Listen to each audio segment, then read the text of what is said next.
나는 아침에 눈을 떴을 때까지도 아내가 갑자기 사라질 거라고는 꿈에도 상상하지 못했다. 전날 밤까지만 해도 아내와 내가 별다른 갈등 없이 평범하게 지냈고 늘 그렇듯 침대 양옆에서 나란히 잠이 들었다. 그런데 그 다음 날 해가 중천에 떴는데도 아내가 어디에도 보이지 않았다. 핸드백이나 휴대폰도 없는 상태로 현관에 놓여있던 그녀의 신발까지 그대로였다. 마치 증발한 듯 어떤 흔적도 없이 사라진 것이었다. 처음엔 별 생각 없이 아침 산책이라도 나갔나 싶었다. 하지만 시간이 한두 시간 지나도 돌아오지 않자 서서히 불안이 엄습했다. 평소 같으면 30분 정도 가볍게 동네 한 바퀴 도는 게 전부였고 외출 시엔 휴대폰과 지갑을 꼭 챙기는 아내였다. 게다가 아이가 있는 것도 아니어서 특별한 이유로 일찍 나갈 일도 없었는데 이건 이상했다. 연락도 없이 남긴 쪽지 하나 없이 어딜 갔단 말인가. 나는 거실을 돌아다니며 혹시나 하는 마음으로 편지나 메모가 있나 살폈다. 텅 빈 식탁과 소파, 규칙적으로 정돈된 침실. 아무도 없는 느낌이 낯설었다. 부엌을 살펴보니 전날 밤에 아내가 설거지를 깨끗이 해놓았다. 평소와 다를 바 없는 모습이다. 옷장에도 아내 옷이 그대로 있고 없는 것이라곤 아내 자신뿐이었다. 마치 아무 일 없던 밤을 보내고 아침에 사라져버린 것 같았다. 핸드폰을 걸어봐도 응답이 없었다. 벨은 울리지도 않고 전원이 꺼져 있다는 안내만 나온다. 평소에는 무음으로 해두어도 절대 전원을 끄지는 않는데 이건 정말 말이 안 된다. 나는 심장이 조여오는 것만 같아 숨이 가빠지기 시작했다. 아내가 불의의 사고를 당하거나 납치된 걸까? 혹은 자발적으로 도망간 것인가? 별별 불길한 생각이 들었다. 나는 일단 집 근처를 돌아다니며 아내를 찾았다. 단지 내 산책로, 편의점, 마트, 공원 등을 부지런히 뒤졌지만 보이지 않았다. 지인들에게도 연락했다. 혹시 아내가 아침부터 거기 간 적 있냐고 물었는데 아무도 본 사람이 없었다. 회사 동료에게도 물었지만 그분은 전혀 연락 안 왔다고 했다. 오전 내내 동분서주했지만 흔적이 없어 당황스러웠다.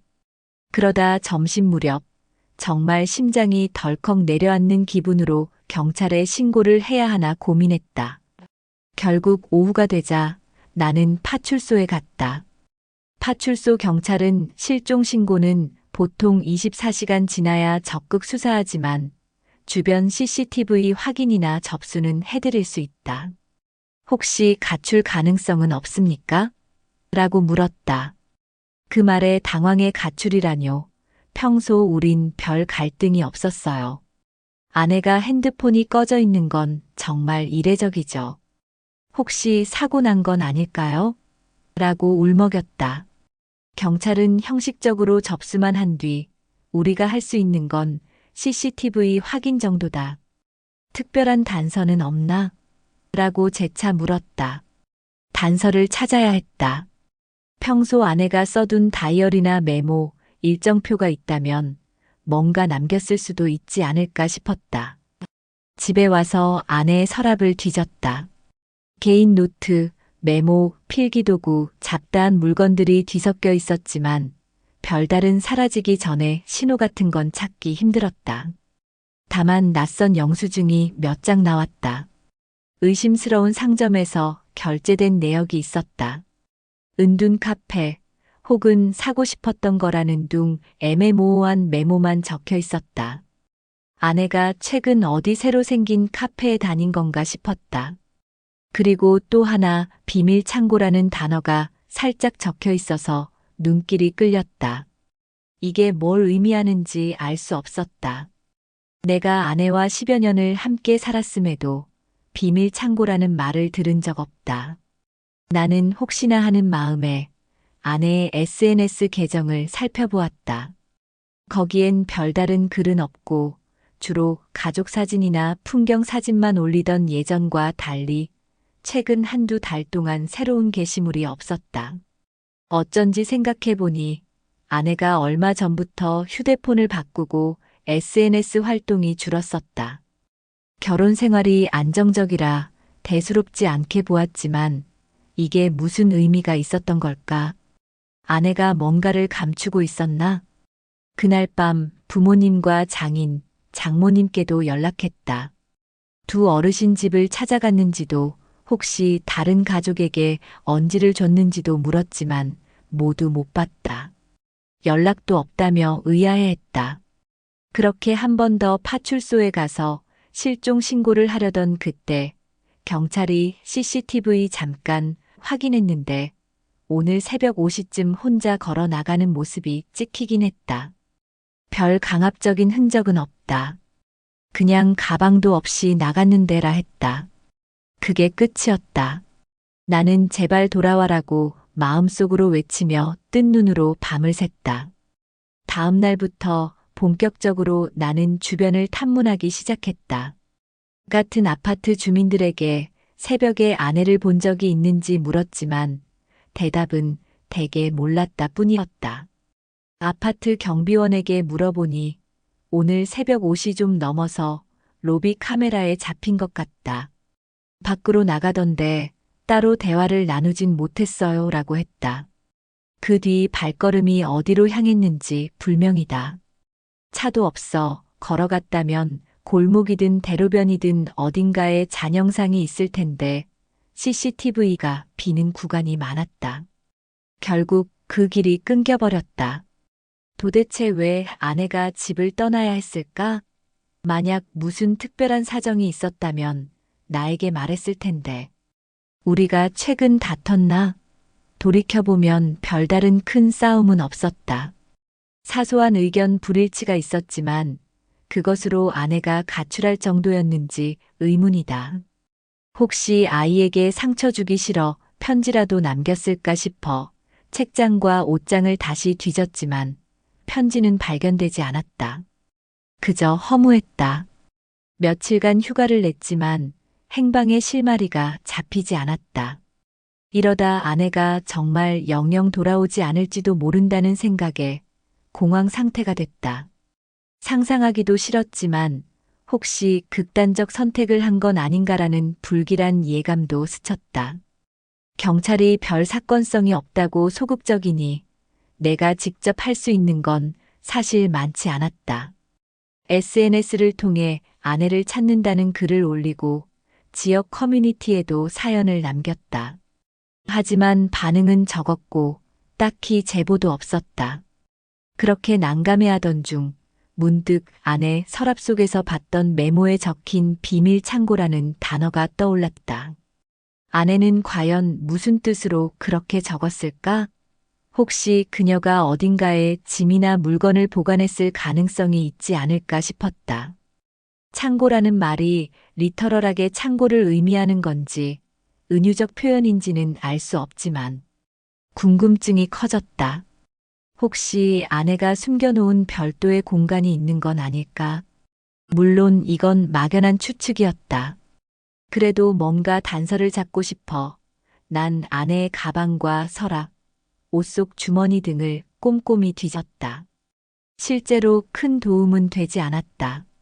그러다 문득 아내가 꾸준히 이용하던 카페 멤버십 카드가 나왔었다가 있단 걸 떠올리고 거길 찾아가 종업원에게 제 아내가 자주 오던 사람인데 혹시 이상한 점 못 보셨나요?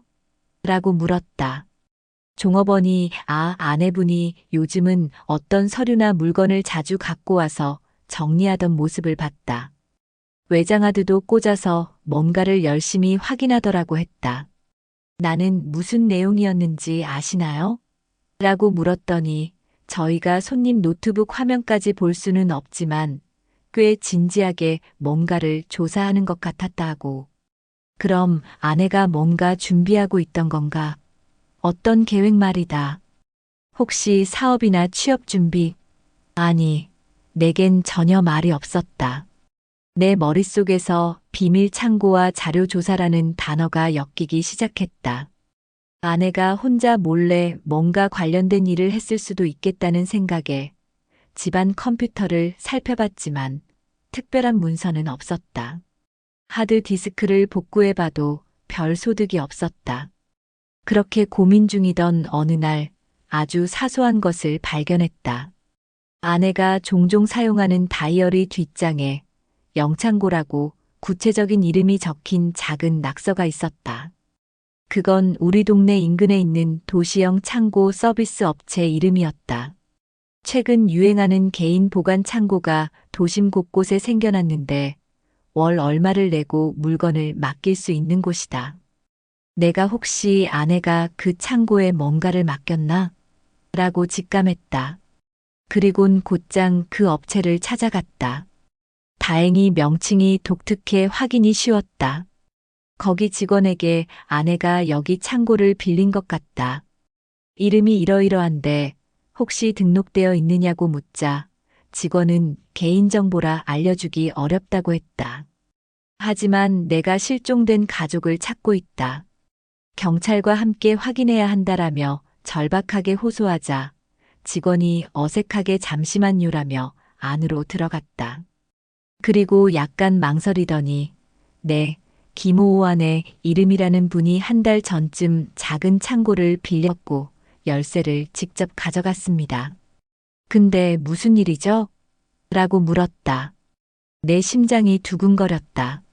그럼 그녀가 지금도 이용 중이라는 말이네요? 제가 들어가 볼 수 있을까요? 직원은 원칙상 계약자 외엔 안 되는데 사정이 사정이니 경찰 동행이 있으면 가능할 겁니다라 했다. 나는 즉시 파출소에 연락해 이 업체가 아내 이름으로 창고를 빌렸다고 전했다. 경찰 한 명이 동행해 가족 실종 사건이라며 업체와 협의해 문을 열 수 있도록 했다. 잠시 후 창고 구역으로 가니 작은 철제 문이 줄지어 있었다. 직원이 이게 김호호 씨가 계약한 307호 창고네요 라고 했다. 문은 자물쇠로 잠겨 있었다. 열쇠 없이도 업체 측이 마스터키로 열 수 있었다. 그럼 열어보겠습니다 라며 자물쇠를 푸는 순간 내 가슴이 쿵쾅댔다. 혹시 아내가 여기 들어가서 자해라도 했나 아니면 이 안에서 무슨 범죄가 일어났나 상상만으로도 소름이 돋았다. 문이 열리자 안은 약 2평 정도의 작은 공간이었고 구석에 상자 몇 개가 쌓여 있었다. 사람은 없다. 당연히 그 정도 창고에서 누가 상주하겠냐만 나는 혹시나 했는데 그건 아니었다. 다만 상자들을 열어보니 놀랍게도 아내의 옛날 다이어리, 사진첩, 그리고 각종 문서학창 시절 성적표, 독후감, 편지 등가 잔뜩 들어있었다. 더 주목할 건 아내가 봉인한 듯한 봉투와 낯선 남자와 함께 찍은 사진들도 나왔다. 남편인 나와 함께 찍은 게 아니라 전혀 모르는 남성과 꽤 다정하게 포즈를 잡은 사진이었다. 충격이었다. 이게 뭐야? 난 사진을 떨리는 손으로 뒤적였다. 아내가 젊었을 때 내가 알지 못하는 시절 어떤 남자와 여행지를 배경으로 찍은 듯했다. 뒤편엔 우리가 함께라면 어디든 좋아라는 메모가 한글로 적혀 있었다. 대체 이 남자는 누구지? 내가 아내와 결혼하기 훨씬 전인 듯했다. 혹시 아내에게 숨겨진 과거 연인이 있나? 근데 굳이 왜 이 사진을 지금껏 간직하고 또 창고에 따로 보관했지? 그리고 문서 더미 속에서 임신 진단서라고 쓰인 누런 종이를 발견했다. 날짜가 무려 15년 전이었다. 그런데 아이를 낳은 적 없지 않은가? 우리가 결혼해서 아이 둘을 키웠지만 15년 전이면 우리 둘째 아이 태어난 시기가 아니다. 또 다른 임신이었다면 왜 처음 듣는 얘기일까? 진단서는 낙태 관련 문서로 이어졌고 서명은 분명 아내 이름이었다. 머리가 아찔해졌다. 이건 내가 전혀 몰랐던 아내의 과거다. 더 분명하게 알게 된 건 아내가 나와 결혼하기 전 어떤 남자와 깊이 교제했고 임신까지 했던 흔적이 있다. 그러나 출산하지 않고 낙태했다는 문서가 나타났다. 그래서 그 남자는 뭔가 내가 경찰 앞에서 울먹였다. 경찰은 이건 다 민간인 사생활이라 우리가 할 수 있는 건 없다라며 난처해했다. 나는 상자 밑바닥에 한 권의 노트 일기장을 발견했다. 아내가 20대 중반부터 스퍼레디클리 쓴 일기처럼 보였는데 일부 페이지가 찢겨 있었다. 남아있는 페이지를 빠르게 읽어보니 이 아이를 낳으면 내 인생이 복잡해질까? 라든지 그 사람이 날 떠나려 해. 어쩌지? 그래도 나 혼자 아이 키울 자신은 없어라는 내용이 보였다. 번갯불처럼 아내가 이전에 큰 상처를 입었다는 걸 알 수 있었다. 창고를 뒤져도 아내가 직접 남긴 현재 위치나 가야 할 곳에 대한 힌트는 없었다. 그저 과거의 비밀들이 내게 쏟아져 나왔을 뿐이다. 아내가 이걸 왜 보관했을까? 내게 들키고 싶지 않아 일부러 외부 창고에 숨겼을 가능성이 크다. 그렇다면 그녀가 사라진 이유는 이 과거와 관련 있는가? 머릿속이 복잡해지는 가운데 나는 노트 마지막 페이지에서 희미하게 남겨진 문장을 발견했다. 그를 찾아가야겠다. 지워진 문장 다시 한번 용서 구하고 싶어. 그를 찾아가겠다. 즉, 아내가 과거의 남자를 찾아간단 말인가?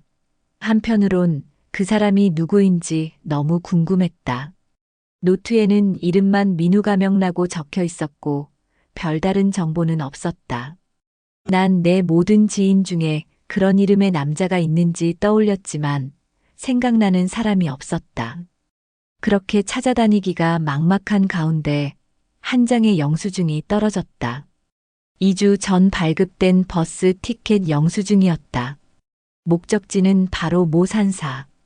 산사? 나는 눈이 커졌다. 평소 아내가 절에 관심이 크지 않았는데 갑자기 그 산사에 간다는 건 무슨 의미일까? 그 즉시 인터넷으로 검색하니 그 산사는 도시에서 한참 떨어진 깊은 산속에 위치한 곳이며 한적하고 규모가 큰 전통 사찰이었다. 갑자기 직감했다. 아내가 혹시 거기로 갔을지 모른다는 생각. 나는 기다릴 수 없었다. 곧바로 차를 몰고 그 산사를 향했다. 도중에 파출소에 전화해 혹시 XX사 근처 CCTV라도 확인해달라고 부탁했지만 경찰이 할 수 있는 건 제한적이었다. 어차피 나는 직접 확인하겠노라. 서너 시간 달려 산사에 도착했다. 이미 해가 뉘엿뉘엿 지고 있었다. 사찰 안에 들어가 스님들을 만났다. 실례합니다. 혹시 이 여자를 본 적 있나요? 하고 아내 사진을 보여주었다. 스님 몇 분이 고개를 갸웃하다가 한 분이 이분 한 2주 정도 전에 왔어요. 여기서 잠시 머물고 싶다며라고 말했다. 심장이 마구 뛴다. 그럼 지금도 여기에 있나요? 스님이 지난주까지는 분명 여기서 지냈는데 며칠 전에 홀연히 떠났어요. 별다른 말도 없이라고 했다. 나는 실망하며 그럼 이미 없군요. 어디로 갔는지는 모르시나요? 라고 하자 스님은 약간 머뭇거리다 그분이 조용히 혼자 지내길 원했고 저희도 남의 사생활 묻지 않는다. 다만 가끔 수행 시간에 눈물을 흘리며 내 과거를 용서하라. 나도 용서받고 싶다라고 중얼대더라. 무슨 큰 죄책감이 있는 듯 했는데라 했다. 역시 그 민우라는 남자와 관련된 과거가 아내를 괴롭혔고 마음의 안식을 찾으려 산사에 머물렀나 보다. 마음이 복잡했다. 아내는 결국 여기에 잠시 숨어 지내다가 또 다른 곳으로 간 거다. 나는 산사에서 하룻밤 묵으며 아내가 남긴 흔적이 없나 돌아봤다. 스님 몇 분에게 자초지종을 설명했다. 제가 아내를 찾고 있습니다. 혹시 그녀가 다른 누구와 연락을 했다는 얘기 들은 적 없으세요? 스님들은 고개를 저었다. 우리가 접속해 본 건 그녀가 몇 번 전화 받았지만 그 내용까지는 모른다. 그리고 떠날 때 새벽에 몰래 나간 듯 하다라는 답뿐. 결국 큰 단서가 없었다. 나는 허망하게 산사를 떠나야 했다. 정말 아내가 여길 스쳐갔다는 게 무슨 의미일까? 아내에게 이곳은 일종의 피난처였나 보다. 그녀가 사라진 것은 단순 가출이 아니라 과거의 어떤 문제와 얽혀 스스로 해결하려 떠난 걸지도 모르겠다. 남편과 아이에게마저 말 못할 사연이라면 나도 모르는 무거운 죄책감이 있지 않았을까? 다시 집으로 돌아오니 모든 것이 공허했다. 아이들도 지쳐있고 주변 친척들도 이상한 낭설이 도는 걸 막느라 애쓰는 중이었다. 나는 장기 휴가를 써서 더 수색하고 싶었지만 실마리가 너무 희박했다. 민우라는 이름을 어떻게든 찾으려 노력했지만 흔한 이름이기도 하고 아내가 어떤 경로로 그를 알았는지 파악하기 힘들었다. 결국 몇 주가 더 흘렀다. 경찰도 별다른 진전 없이 성인 여성이 자발적으로 나갔을 가능성이 커서 형사사건으로 볼 수 없는 면이 있다는 말만 반복했다.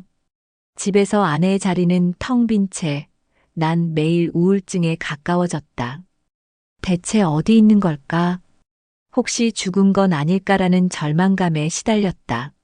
그렇게 한 달여가 지났을 무렵 내 휴대폰에 낯선 번호로 전화가 왔다. 떨리는 마음으로 받으니 예상했던 목소리. 바로 아내였다. 나야. 미안, 내가 힘들었어. 그래서 잠시 도망쳤어. 별일 없지? 난 벅찬 감정에 목이 막혔다. 너 도대체 어디야? 왜 우리한테 말도 없이 떠나? 라고 소리치며 동시에 눈물이 났다. 아내도 울먹이며 나는 내 과거가 자꾸 발목을 잡아서 당신에게 짐이 될까봐 무서웠어. 이제 돌아갈 용기가 생겼어. 근데 날 이해해 줄 수 있어? 라고 했다. 나는 잠시 침묵했다. 당신 과거가 뭐가 됐든 우린 부부고 함께 해결하면 되잖아. 왜 이렇게 단독으로 극단적 선택을 해? 라고 다그쳤다. 아내는 미안. 더는 숨길 수 없어. 내가 지금 있는 대로 와줄래? 라고 조심스럽게 물었다. 곧 장소를 말해줬는데 낯선 해안가의 민박이었다. 거기 왜? 하니 아내가 말끝을 흐리며 그가 여기 있거든. 민우가 사실 중병에 걸렸는데 그를 한번 보고 싶었어. 용서받고 싶어서. 이제 정리할 거야. 그리고 당신께 돌아갈게라 했다. 하루아침에 현실이 뒤흔들렸다. 민우, 아내의 옛 연인, 혹은 잊지 못한 남자. 아내가 그 남자를 만나러 가 있었다니. 부글부글한 분노와 상실감이 뒤섞였지만 내 마음 한켠은 아내가 돌아오겠다고 하니 우선 만나야 한다는 생각으로 꽉 찼다. 그래, 당장 간다라고 했고 아내는 오전 중에 와. 내가 민우 씨와 마지막으로 이야기 나누고 있을게라고 답했다. 나는 새벽 일찍 차를 몰고 아내가 알려준 해안가 민박으로 질주했다. 4시간가량 달려 도착했을 때 바닷바람이 세차게 불었다. 민박 건물에 들어서자 주인장이 날 의아하게 쳐다봤다. 혹시 김호호 씨 남편? 하고 묻길래 고개를 끄덕이니 안에서 기다리세요. 방 103호에 있습니다라며 문을 가리켰다. 내 심장이 쿵쾅거렸다. 아내가 거기에 있고 그 남자도 있을까? 과연 무슨 상황일지 수많은 상상이 교차했다. 문을 열자 거기 아내와 어떤 남자가 나란히 앉아 있었다. 남자는 안색이 창백했고 머리가 짧게 깎인 상태였다. 환자복으로 보이는 옷을 입고 있었고 산소 마스크까지 옆에 놓여 있는 걸 보니 중증 환자 같았다. 아내가 내가 들어오는 걸 보더니 벌떡 일어나 눈물을 흘렸다. 당신 미안해. 이분이 내 과거라고 힘겹게 말했으나 뒷말은 잊지 못했다. 나는 복잡한 감정으로 그 남자를 노려봤다. 그가 나를 바라보며 기운 없는 목소리로 미안합니다. 내가 이 사람을 혼란스럽게 했나 봐요. 아픈 상태라 마지막으로 한 번만 보고 싶어 했어요라 했다. 나는 헛웃음이 나왔다. 그럼 이게 당신들 마지막 만남이라는 거죠? 라며 차갑게 물었다. 아내는 고개를 숙였다. 남자는 떨리는 목소리로 내가 암 판정을 받고 시한부라고 하네요. 예전에 그녀가 날 떠났었는데 그게 서로에게 미안함이 남았고 그냥 한번 보고 싶었다. 난 이미 살 날이 얼마 없어. 결혼할 생각도 전혀 없다. 오해 말라라고 설명했다. 아내는 울면서 내가 지난 과거에 임신하고 낙태했다. 그로 인해 이 사람과 인연을 끊었지만 죄책감이 컸다. 그런데 얼마 전 소식을 듣고 그냥 미안하다고 사과하고 싶었어. 그래서 당신 모르게 떠난 거야 라고 털어놓았다. 나는 허탈했다. 이것 때문에 아내가 흔적 없이 사라졌단 말인가. 한편으론 막대한 배신감과 분노가 올라왔다. 아니, 그걸 왜 차근차근 말하지 않고 이렇게 모두를 혼란에 빠뜨려? 라고 소리치고 싶었지만 마주한 두 사람의 모습이 너무 처량해 보였다. 남자는 알아누운 상태로 아내에게도 크게 미련이 없어 보였다. 아내는 단지 오래 묵은 상처 때문에 한마디 사죄와 작별을 하고 싶었던 것 같았다. 그 사실을 알려주면 내가 허락하지 않을까 두려웠다는 것이다. 그렇게 방 안에서 내가 몇 분간 침묵하고 서 있자 아내가 눈물을 훔치며 미안해, 정말 미안해. 그래도 여기까지만 하고 나 이제 집에 돌아갈래. 당신에게 모든 걸 솔직히 말할게. 다시 살아갈 수 있을까? 라고 애원했다. 나도 울컥해 정말 돌아오면 그 어떤 잘못도 용서해 주겠어. 다만 이런 식으로 잠수 타는 건 다시는 하지 말아줘라며 약간 목소리가 떨렸다. 남자 민우는 기운 없이 고개를 끄덕이며 나 때문에 상처 입게 해서 죄송. 저도 인생 얼마 안 남았지만 두 분이 행복하시길 바랄게요라고 힘겹게 말한다. 결국 상황이 이렇다면 내가 화내고 어쩔 수 있는 여지도 없는 것 같았다. 아내가 이 남자와 불륜을 저지른 것도 아니고 단지 죽어가는 옛사랑에게 용서를 빌고 싶은 마음이었을 뿐. 나는 복잡하지만 그래도 아내가 큰 잘못을 벌인 건 아니지 않은가. 게다가 한 달 동안이나 연락 없이 떠나 있었으니 이 일이 얼마나 아내에겐 절실했겠나 싶어. 허무와 안도감이 교차했다. 그렇게 우리는 셋이 마주 앉은 채 간단히 대화를 나눴고 민우란 남자는 내게 부탁드립니다. 그녀가 이 과거 때문에 죄책감에서 못 벗어날까봐 걱정이었어요. 이제 다 털어냈으니 남은 건 형님이 잘 안아주세요라고 말했고 나는 또 뭐라 해야 할지 몰라. 결혼 생활이 깨지는 줄 알았는데 마음이 참 복잡하네요라고 답했다. 아내가 내 손을 잡으면서 정말 미안해. 당신한테 숨겨야 했던 내 과거가 이렇게 힘들었다. 이젠 다 정리했어. 진짜 돌아갈게라고 했다. 그러고 나서 우리는 민우에게 작별 인사를 했다. 그는 누워있는 상태로 희미한 미소를 지었다. 행복하세요라며. 내 마음도 울컥했다. 사람이 죽음을 앞두고 있다는 건 어떤 심정일지. 나도 할 말이 없어 고개를 숙이고 나왔다. 이후로 아내와 나는 차를 타고 돌아오는 길에 한동안 무거운 침묵에 잠겼다. 아내가 조심스럽게 나 그 남자랑 20대 초반의 사귀었고 실수로 아이를 가졌는데 그 사람 가족이 반대하고 나도 겁이 나서 낙태했어. 그 후로 그 사람과 연락 끊고 당신을 만났어. 그걸 계속 숨겨왔지. 근데 최근에 그가 암에 걸렸다는 소식을 듣고 더 늦기 전에 한번 사죄하고 싶었어라고 고백했다. 나는 안도의 숨을 내쉬면서도 그럼 나한테 말하지 그랬어라고 애써 쏘아붙였다. 아내는 미안해. 당신이 혹시 나를 경멸하거나 떠날까봐 두려웠어. 그래서 몰래 해결하려 했는데 일이 커져버렸다고 울었다. 나는 속으로 그래도 갑자기 사라지는 건 너무했지라고 생각하며도 한편으론 이해도 됐다.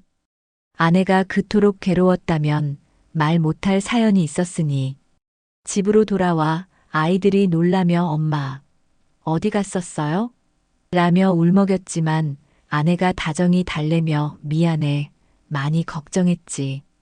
이제 안 떠날게라 하니 아이들도 안도했다.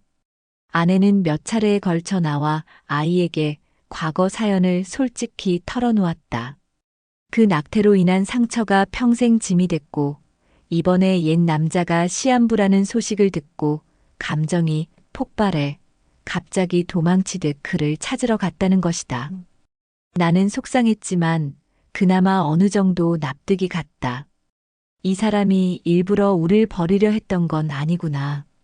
그저 깊은 비밀에 사로잡혀 혼자 해결하려 했구나. 얼마 뒤 아내가 민우의 임종 소식을 전해 들었다. 장례식에까지 가겠다는 건 아니었지만 아내는 한 번 더 눈물 흘리며 이제 정말 끝났네. 나도 그에게 사과했고 그는 날 용서한다고 했으니 난 그런 아내를 안아주며 앞으론 뭐든 혼자 하지 말고 나에게 말해. 내가 함께 짐을 지고 싶어. 아내가 그래. 다시는 그러지 않을게. 정말 미안하고 오열했다. 그렇게 우리는 한 달 남짓의 위기를 넘어 다시 일상으로 복귀했다. 아이들도 호된 충격을 맛봤지만 시간이 흐르자 엄마와 아빠가 이런저런 사연이 있었군. 그래도 집에 돌아왔으니 다행이다 정도로 안도하는 분위기가 형성되었다. 친척들에게도 갑작스런 실종은 몸이 아파서 요양 겸 떠났다 정도로 둘러댔다. 다행히 크게 의심하거나 파문이 일지는 않았다. 나도 일이 많아 정신을 차려보니 아내가 내 곁에 아무 탈 없이 살아있고 과거 문제를 해결했단 사실에 안도하게 되었다. 갑자기 사라진 아내가 예상치 못한 곳에 있었다. 내가 이 사건을 회상하면 아직도 심장이 떨린다. 아내는 내 곁에서 어느 날 흔적 없이 사라졌고 도시를 떠돌고 산사에도 머물고 최종적으로 과거 남자 민우를 만나 용서를 구했다. 그리고 마지막엔 바닷가 민박집에서 내가 아내를 발견했다. 만약 그 흔적을 못 찾았다면 우린 영영 헤어졌을지도 모른다. 이걸 두고 어떤 사람은 말도 안 되는 일이네. 차라리 함께 의논하면 될 걸 왜 가족을 내팽개치고 도망쳐? 라 비난할 수도 있다. 나 역시 아내가 그런 극단적 방법을 택한 건 이해하기 어렵다. 그러나 아내의 입장을 조금만 생각해 보면 20대 때 임신 낙태 경험이라는 큰 죄책감을 계속 숨겨왔고 그것이 심리적 부담이 되어 이 문제는 내가 혼자 해결해야 한다고 믿었는지도 모른다. 남편네가 혹시 알면 실망하거나 경멸할까 두려워서였을 테다. 사람이 마음속 어두운 부분을 드러내기 힘들 때가 있지 않은가.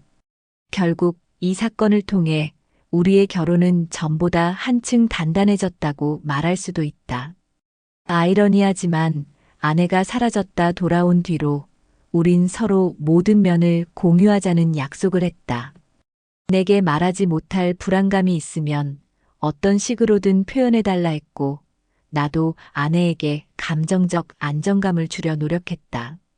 아이들도 엄마에게 고민이 있으면 터놓고 말해. 우린 가족이잖아라며 안심시켰다. 아내가 민우와 과거에 무슨 일이 있었든 그걸 탓하기보다 현재 우리 가정을 지키는 게 더 중요하다는 걸 깨달았다. 나는 이 경험에서 깨달은 점이 크다. 평범해 보이는 사람에게도 말 못할 과거가 있을 수 있고 그것이 무슨 계기로 폭발해 사라짐이라는 극단적 행동으로 이어질 수 있다는 것이다. 사람들은 흔히 부부 사이라면 모든 걸 공유해야 한다고 말하지만 어떤 이는 도저히 털어놓기 힘든 상처가 있기 마련이다. 그 상처가 언제, 어떤 형태로 노출되어 관계를 흔들지 모른다. 다행히 아내는 돌아왔고 우린 재결합했다고 볼 수 있지만 다른 경우라면 영영 돌아오지 못할 수도 있다. 지금은 아내가 괜찮은지 궁금할 것이다. 사실 아직도 조금 우울증과 불안정함이 남아있지만 집안에서 자주 함께 대화하고 내가 적극적으로 보듬어주며 회복 중이다. 그가 죽었다는 사실에 안도가 되면서도 미안함이 남는다. 내가 좀 더 용기 냈다면 아이 낳고 살 수 있었을까 하는 후회도 하는 것 같다. 하지만 난 후회하지 말자. 이제 우리 현재 가정과 아이들을 위해 그리고 스스로의 행복을 위해 살아가자라고 격려한다. 아내도 당신이 받아줘서 고마워. 내가 2번 다시 도망치지 않을게라고 자주 말한다. 아마 이 사건을 듣는 이들은 왜 굳이 그 남자를 찾아가 1달 넘게 사라진 거지? 라며 아내를 이해 못할 수도 있다. 하지만 인간 감정이란 단순히 논리적으로만 해석되지 않는다. 미 얼리잘브드 트로머는 때론 이렇게 삶 전체를 파괴할 만큼 강력하다. 아내는 고통스러운 마음에 오로지 혼자 해결해야 한다고 믿었던 듯하다. 그리고 결론적으로는 가정을 포기하진 않았으니 내 입장에선 다행인 셈이다.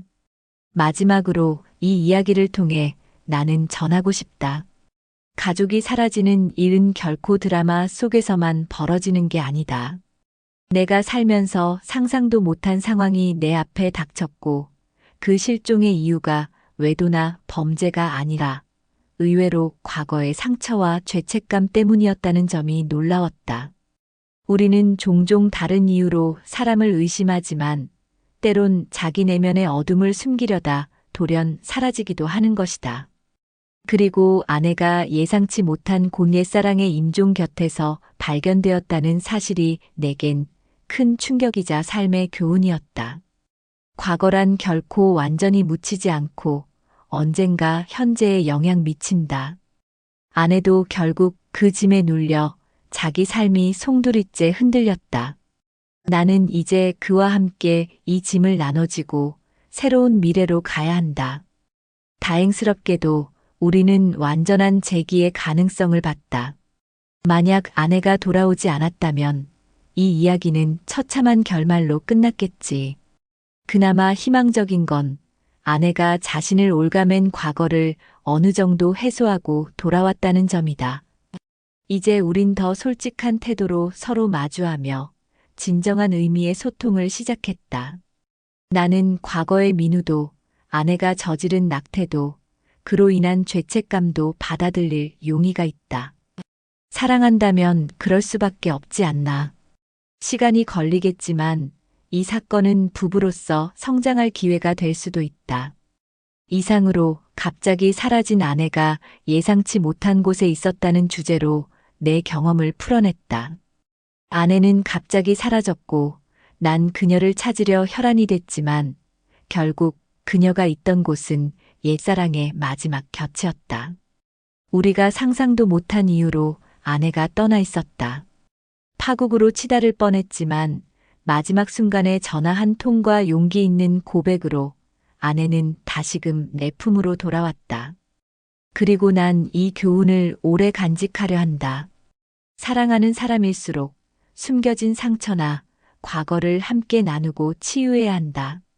그렇지 않으면 언젠가 그 상처는 뜻밖의 방식으로 터져버릴 수 있으니까.